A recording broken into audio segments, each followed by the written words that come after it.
That idea for a $1 trillion coin to pay down the debt, it won't die. And a congressman from Oregon introduced a bill yesterday to make sure that it does go away. You can bet the judge is fired up about this one. All rise, because he's here, Judge Andrew Napolitano.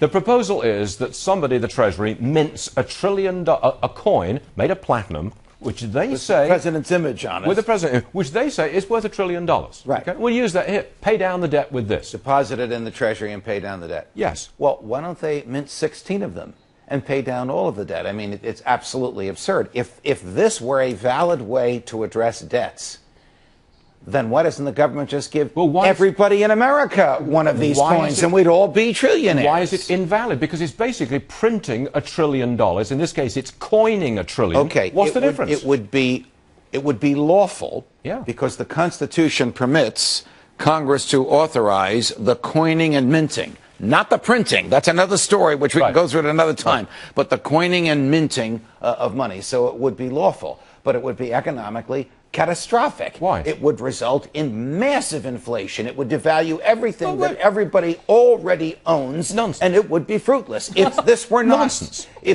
Nonsense. You're a terrible liar. If this were not so, then why doesn't the government give all of us coins and make all of us billionaires? Well, why have we're printing $1 trillion a year, more than that? Why hasn't that resulted in massive inflation? If you're talking about the difference between printing and coining, economically, there is no difference. But this coin would not go into circulation, is what proponents are arguing. Well, the coin itself, inflation. No, it would create inflation because it would produce cash that would go into circulation. But the cash would only be used by the government, Well, wait a minute. The government owes money to your clients, whom you have advised to buy government bonds. So that money is going to go to their banks and to them, and then they're going to spend it. Of course, it would cause inflation. The issue is that they can mint commemorative platinum coins, so that's the loophole. I hear what you're saying. Listen, you can't... they could mint a coin with George Washington's image on it. Or Paul Krugman's image, but it has to be a deceased person, by the way. But you can't mint credibility, and once you mint a $2 trillion platinum coin, it devalues the dollar, because the dollar would go down. It's a diversion from the real problem, which is we spend $1 trillion per year, which we don't have. Diversion, it smacks to the desperation aspect of what's going on here, I think.